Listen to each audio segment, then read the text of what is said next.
Bienvenue dans cette nouvelle vidéo YouTube. L'objet de cette vidéo est simple. Sur Instagram, je vous ai laissé me poser des questions suite à la diffusion de mes 4 vidéos YouTube sur mon road trip en Méditerranée et je vais y répondre dans cette vidéo. C'est donc une FAQ. Ça, c'est mon micro, vous étonnez pas que je le porte à la main, c'est juste pour que vous ayez un son plutôt potable. Pour ceux qui me découvrent ou qui viennent d'arriver sur cette vidéo, en septembre dernier, je suis partie pour 6 semaines de voyage à moto en solo. J'ai descendu l'Espagne pour me rendre au Maroc, puis je me suis rendue en Algérie, en Tunisie, puis j'ai remonté l'Italie pour rentrer chez moi. Ces 6 semaines de voyage ont donné lieu à 4 vidéos sur mon YouTube que vous pouvez retrouver directement sur mon compte. J'ai mon ordinateur avec moi avec toutes les questions que vous avez pu me poser, je vais prendre les plus pertinentes. On est parti. Première question de Sarah qui nous demande s'il faut s'y connaître en mécanique. Oui et non, ça doit pas être une raison de pas partir, mais je pense qu'il est bon de s'y connaître un tout petit peu. D'avoir quelques bases et quelques outils avec soi lors de ce long road trip. Moi j'ai fait 12 000 km en 6 semaines, ça fait pas mal de kilomètres et pas mal de potentielles difficultés. Je vous ai fait une vidéo YouTube dédiée à ce point mécanique parce que pendant une journée entière j'ai pris des cours de mécanique avec un ami et créateur de contenu qui s'appelle Maurice Garage qui donne des formations en mécanique et ça a été vraiment hyper important pour moi parce que lors de cette journée on a fait un point sur tout ce qui pourrait m'arriver. Crevaison, chute, remonter la moto, tout ça on l'a travaillé sur une journée, histoire d'être ok sur les basiques. Donc pas besoin d'être mécano, mais je pense que c'est bien de connaître sa moto et d'anticiper avec quelques pièces et quelques outils pour pouvoir être indépendant et gérer seul. J'ai traversé des pays où je pouvais trouver extrêmement facilement de l'aide et des mécaniciens, mais je trouve que dans le voyage solo, il y a aussi un truc d'indépendance et de vouloir se débrouiller seul, notamment avec sa moto. Il y a une forme de... J'ai envie de savoir comment gère ma moto, et puis à certains moments j'étais en off-road, et si jamais j'avais un souci, je voulais être capable de gérer toute seule et de pas avoir besoin d'attendre de l'aide, d'attendre que quelqu'un passe, de trouver un mécanicien, et donc de perdre du temps. Donc, connaissance en mécanique, oui, un peu. Question suivante. Une question sur le budget. À combien t'es revenu ce voyage tout compris? Ok, je vais essayer d'aborder les différents axes. Premièrement, dans mon budget, je ne vais pas compter la moto ou l'achat de la moto ou l'assurance. Je considère que si tu prévois de partir en voyage avec ta moto, c'est que tu as déjà une moto et que tu as déjà une assurance à l'année. Donc ça, c'est des frais que je vais pas du tout compter, ok? Ensuite, il y a différentes choses, l'essence, l'hébergement, la nourriture notamment, les ferries pour passer d'un pays à un autre. Et ça, c'est des points que je gérais plutôt au quotidien. Je me mettais plutôt un budget quotidien qui n'est absolument pas le même que je me trouve en Espagne ou au Maroc par exemple, parce que les tarifs de l'ensemble ne sont pas du tout les mêmes. Pour des pays comme la France ou l'Espagne par exemple, j'étais à environ 80 à 90 euros de budget quotidien, donc 90 euros par jour pour couvrir la totalité de mes besoins, c'est-à-dire plein d'essence, sachant que quand j'étais en France ou en Espagne, j'ai fait des très grosses étapes à 500, 600, 700 km, donc il pouvait m'arriver de faire 2 pleins d'essence, donc on est environ à 60 euros d'essence à ce moment-là.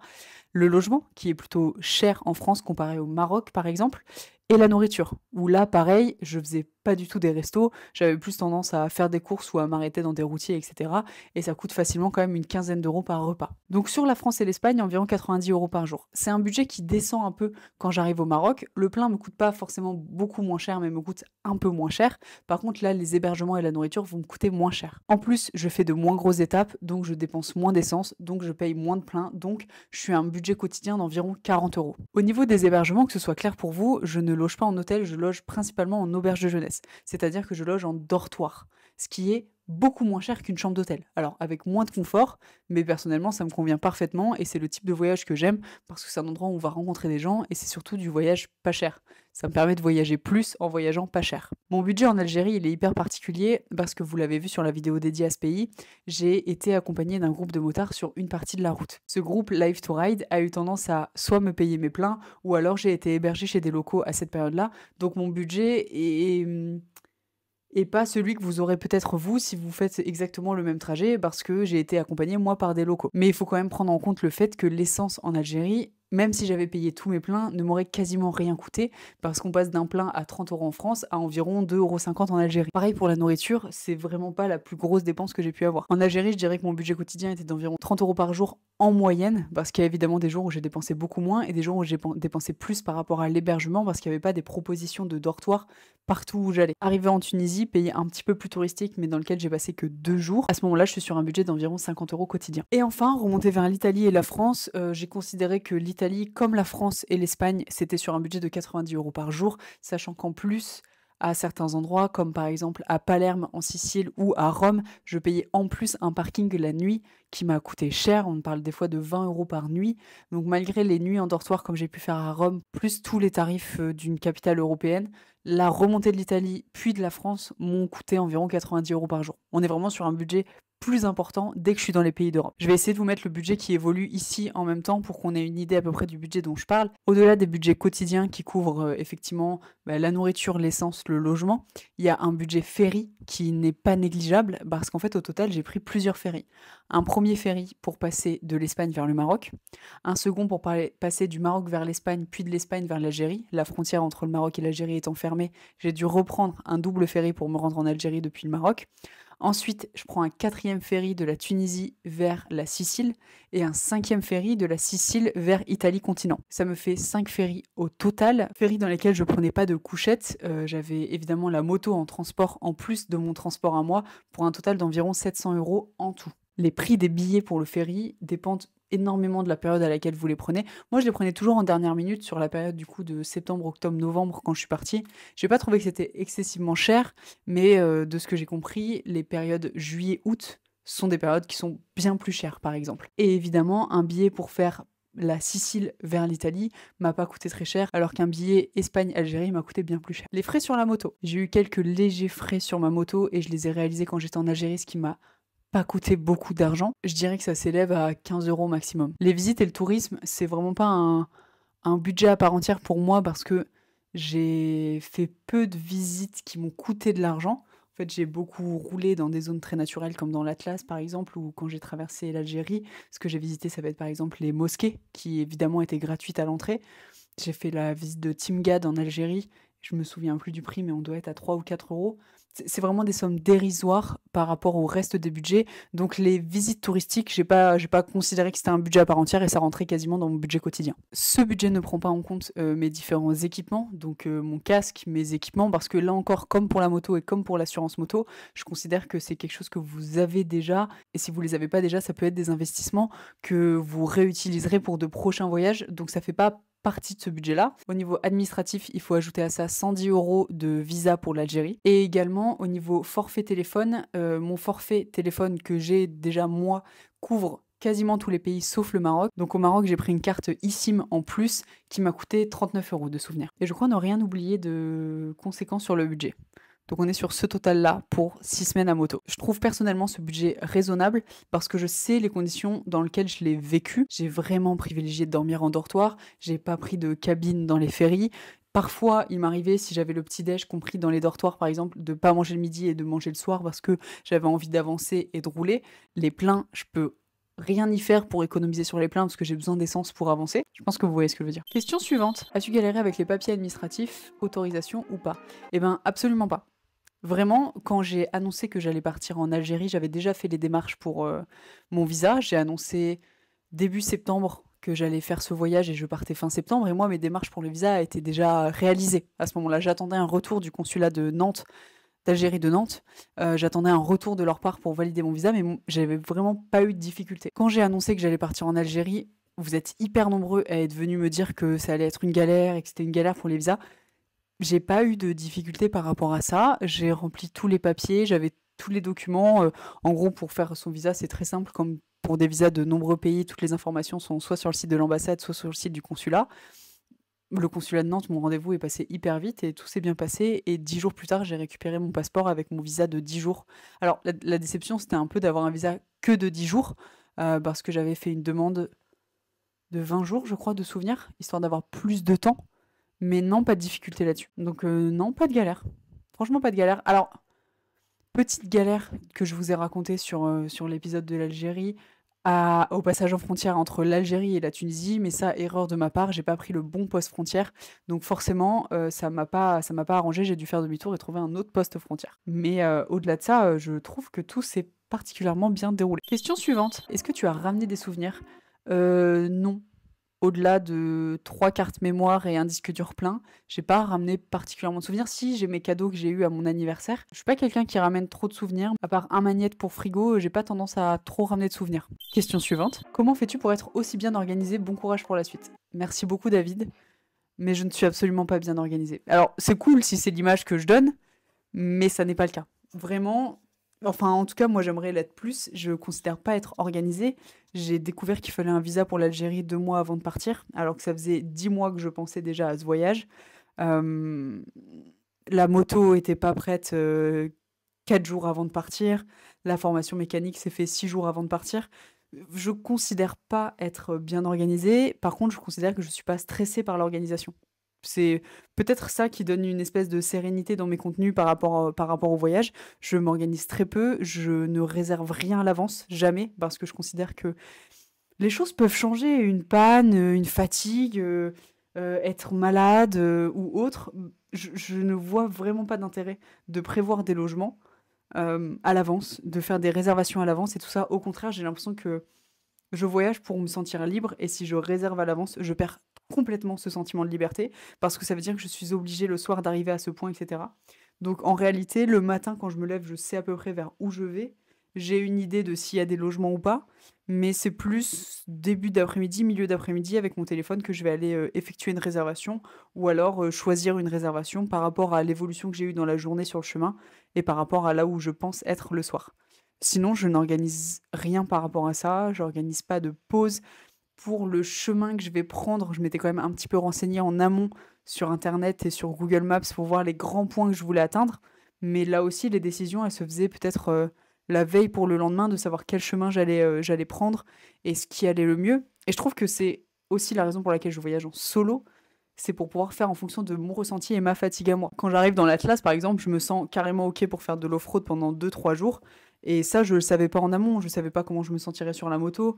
4 jours avant, je suis au nord du Maroc et je me sens fatiguée et je suis malade et je sais pas ce que je vais faire et je prends la décision de rester tout le week-end. Donc niveau organisation, non. Après, sur la préparation de la moto et sur les choses que je devais emmener avec moi, c'est pas moi qui me suis organisée de cette organisation-là, c'est Maurice Garage avec qui j'avais eu la formation mécanique qui m'a fortement conseillé sur les outils que je devais amener avec moi et les choses que je devais anticiper.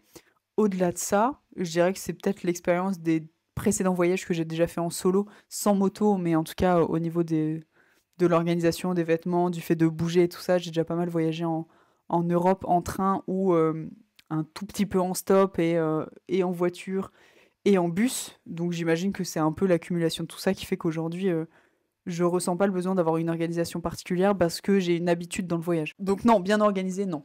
Non. Si c'est l'impression que ça donne, non. Question suivante. C'est quoi la bonne moyenne en kilomètres ou en heures de roulage par jour? Alors, pour moi, ça a dépendé vraiment. Quand j'étais par exemple au départ en France, j'ai fait des grosses étapes, même au retour en France, j'ai fait des très grosses étapes parce que je considérais que je voulais vraiment privilégier le Maghreb, aux pays européens parce que l'Espagne et l'Italie, c'est des pays dans lesquels j'ai déjà beaucoup voyagé, que je connais très bien, tandis que la Tunisie, par exemple, c'était la toute première fois que j'y allais. Bon, mauvais exemple parce que la Tunisie, j'ai finalement pas réussi à y rester aussi longtemps que je voulais, mais j'avais envie de privilégier en tout cas d'autres pays que la France, par exemple. Donc là, en France, j'ai fait des très grosses étapes. En Italie, pareil. J'étais sur des étapes entre 500 et 700 km par jour, histoire d'avancer et d'y aller. Par contre, par exemple, quand je suis en Algérie, bah là, ça dépend. Il y a eu des toutes petites étapes. Il y a une journée où je suis partie qu'à 1 heure de Alger pour aller dans les montagnes de Shreya et après je suis revenue à Alger. Donc ça, c'est pas des grosses étapes, mais c'est des étapes qui vont prendre beaucoup d'heures parce que je sais que je vais m'arrêter à plein d'endroits pour faire des photos, pour faire des vidéos, démarrer la caméra, arrêter la caméra, faire des plans, etc. Tandis que quand je suis sur une étape entre Rome et Parme en Italie, qu'il pleut, qu'il fait hyper froid et que je suis sur le retour parce que je dois rentrer dans 4 jours à la maison et que je commence à vraiment être fatiguée après 6 semaines dans les pattes, là je fais des grosses étapes et je trace au maximum. Pareil, l'Espagne, je l'ai quand même particulièrement traversée vite. Donc vraiment les étapes pour moi ça dépend. Je sais qu'au-delà de 700 km, ça va être un peu compliqué. En dessous, ça ira. Vraiment, jusqu'à 700, 750 km. Ça peut être le cas, je pense, tous les jours pendant quelques jours et ça ira. Mais sur de la visite, sur des lieux où j'ai envie de prendre des images, où je vais faire des photos pour des posts Instagram, etc., prendre des images pour les vidéos YouTube et tout ça, il vaut mieux que je privilégie des étapes de 300 km environ. Enfin voilà, vous voyez l'idée. Question suivante. À quand le retour en Algérie? Ma vidéo sur l'Algérie a extrêmement bien fonctionné en termes de vues et de retour de commentaires, ça a été extrêmement positif, merci beaucoup pour ça. Je sais aujourd'hui que j'ai une partie de mon audience qui est en Algérie et notamment sur Alger suite à mes vidéos, parce que la communauté algérienne est hyper présente sur les réseaux, hyper impliquée dès qu'on parle du pays et je crois que vous avez apprécié ce type de contenu donc merci beaucoup. La question du «À quand le retour en Algérie?» est énormément revenue et j'en ai encore dans mes messages privés aujourd'hui parce que vous avez capté aussi que j'ai vraiment apprécié le pays. J'ai compris à quel point il était immense et à quel point en 2 semaines sur place, j'avais pas vu grand-chose et effectivement, je n'ai pas vu grand-chose. Pour l'instant, il n'y a pas de date précise de retour en Algérie. Là, il y a un événement qui se prépare sur Alger qui s'appelle la Algeria Bike Week qui se tient début mai 2024 là, de cette année en Algérie et j'espère y être. Aujourd'hui, rien n'est fait, les visas sont pas encore faits, les dates sont pas encore posées. C'est encore complètement de. Il y a des priorités administratives à gérer avant de vous valider ça. Mais en tout cas, il y a un objectif de retour en Algérie début mai, potentiel. Le consulat de Nantes, si vous me regardez, ça serait super d'avoir un visa à cette période. J'aimerais beaucoup. Question suivante. À refaire, tu laisses quoi comme matériel de dépannage à la maison et que prendrais-tu en plus? Matériel de dépannage, je pense que c'était bien d'emmener tout ce que j'avais à emmener. J'ai eu une seule crevaison comme souci, mais j'avais des pièces, par exemple des leviers. Si quelqu'un a besoin de leviers de Transalp 2023, j'en ai des neufs à donner. Envoyez-moi un message privé sur Instagram. Le premier arrivé, premier servi, je vous les envoie gratuitement. J'ai des leviers embrayage et frein de Transalp 2023 qui m'ont jamais servi. Mais c'était bien de les avoir, parce que s'il y avait une chute sur du off-road, je pouvais au moins changer cette pièce-là. Donc ça, pas de regret de les avoir emmenées avec moi, comme toutes les autres pièces que j'ai emmenées avec moi. Erreur de mon côté, comme j'avais beaucoup de place dans mes sacs, j'ai pris trop de vêtements. On s'en fout. Vraiment, on s'en fout. J'étais habillée tous les jours de la même façon, avec mon pantalon de off-road, ma veste de off-road et 5 t-shirts. C'était complètement assez. Je reviens du Vietnam où j'avais juste un sac à dos pendant 5 semaines et ça a été largement assez. J'ai emmené trop de vêtements inutiles pendant ce road trip parce que j'avais de la place, parce que j'avais mon sac plus les top caisses et tout ça. Donc ça, si c'était à refaire, c'est juste moins de vêtements. Et sinon, au niveau dépannage moto et tout ça, c'était vraiment parfait. Les chambres à air prennent de la place. Idéalement, si je devais repartir avec une moto, c'est du tubeless pour pas se taper 2 chambres à air et tout ça. Le compresseur m'a été bien utile et même pour checker et tout ça, ça reste quand même bien utile. Donc non, il y a pas de matériel de dépannage que je laisse à la maison. Question suivante. C'est un message de Seb qui nous dit non, juste dire top les vidéos, bravo. Merci beaucoup. Je profite de, c'est pas une question, mais de cette intervention de Seb pour vous remercier pour l'accueil de toutes ces vidéos. Vraiment, ça m'a. Enfin, l'accueil fait aux vidéos, je m'attendais pas à ça. C'était la première fois vraiment que je vous parlais d'un voyage à l'étranger, alors que moi, ça fait plusieurs années que j'en fais, que je filme et que c'est sur une chaîne perso privée qui n'existera jamais en public. Mais ça fait des années que je fais du voyage en solo et notamment en Europe. J'ai été aux États-Unis, etc. Et c'est des choses que j'ai jamais partagées sur les réseaux parce que je me sentais pas légitime et je savais pas comment le faire, etc.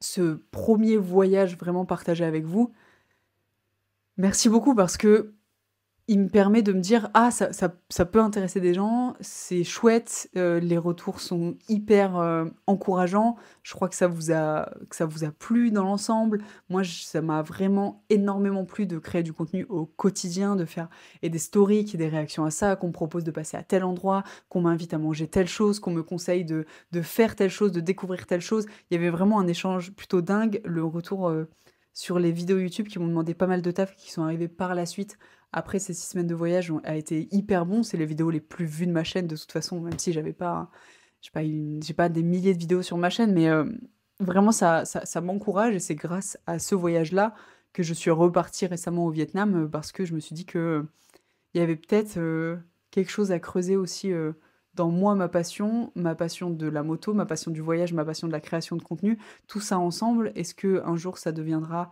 en partie mon métier ou mon métier en entier?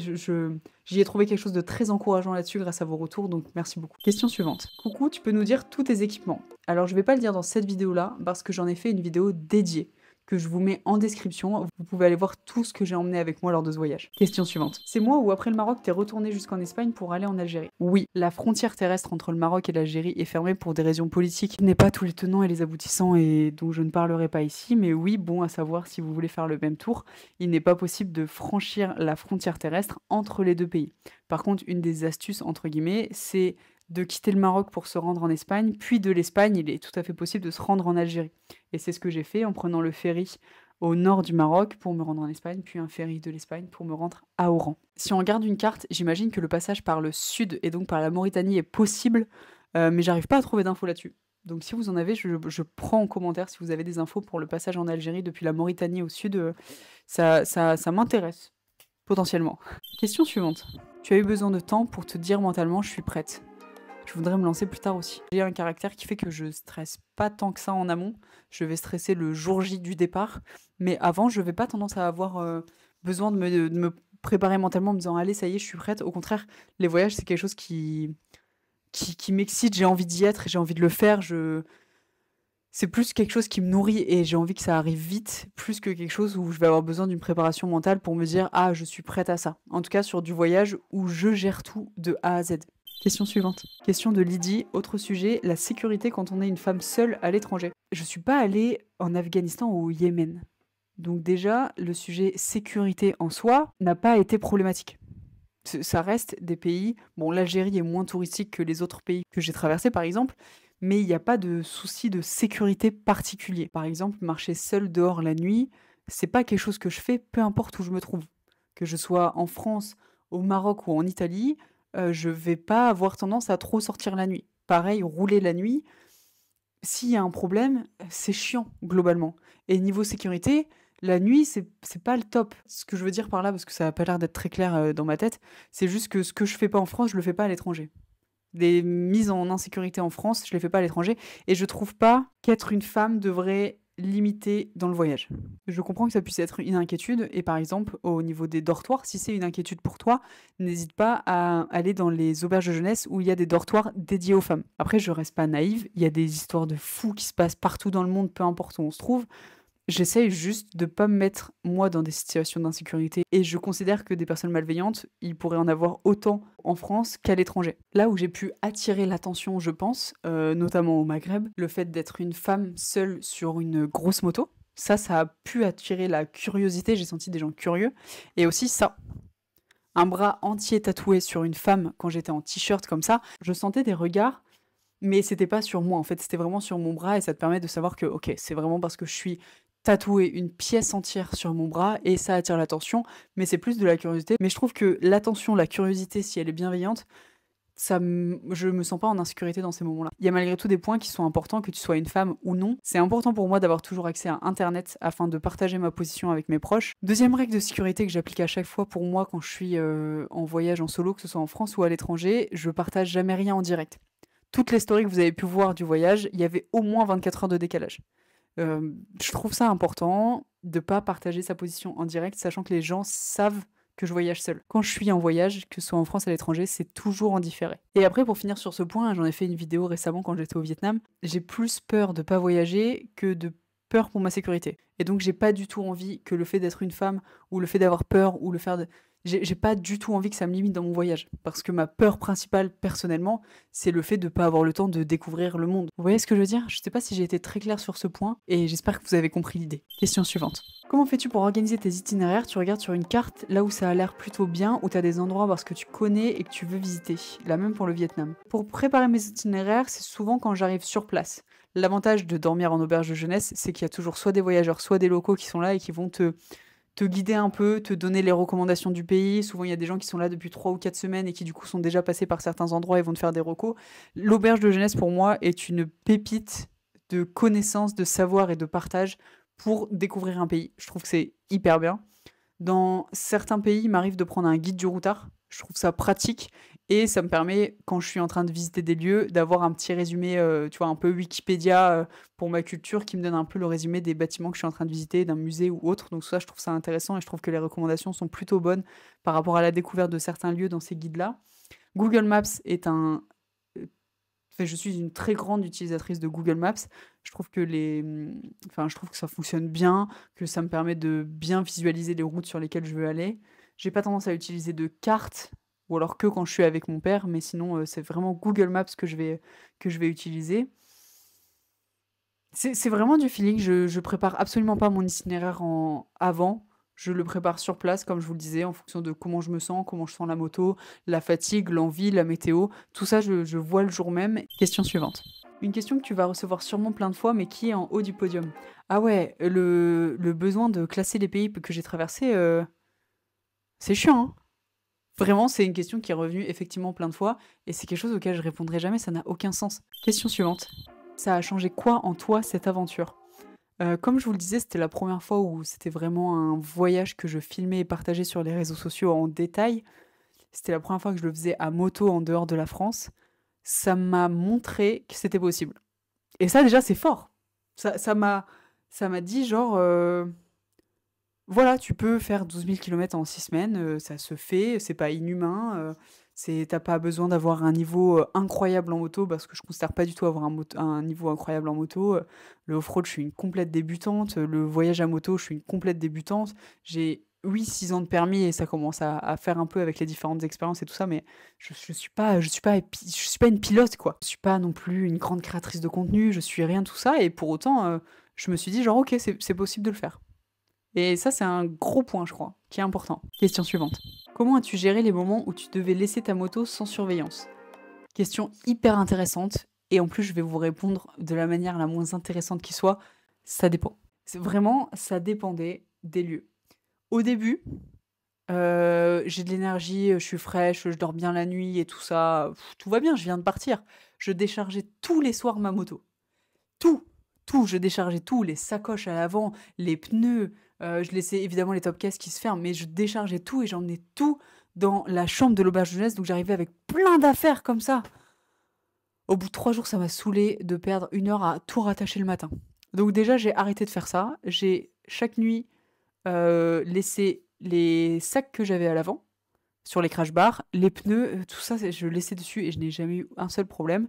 Et par contre, mon sac étanche qui était juste derrière moi, mon dry bag. Celui-là, je le prenais toujours avec moi la nuit parce que de toute façon, j'avais toutes les affaires pour prendre ma douche, etc., pour faire du montage avec mon ordi, mes affaires. Donc ça, je le laissais pas la nuit et j'avais les top cases.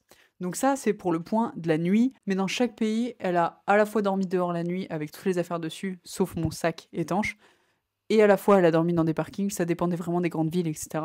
Prenons le cas de Barcelone, par exemple. C'est en pleine journée à ce moment-là, j'ai tout qui est attaché dessus et j'ai mon sac étanche qui est dessus parce que je vais voir la Sagrada Familia. Et ben à ce moment-là, je prends mon sac étanche sur les épaules. Et au bout de 1 ou 2 semaines, 3 semaines, je dirais, mes affaires, je les laissais dessus.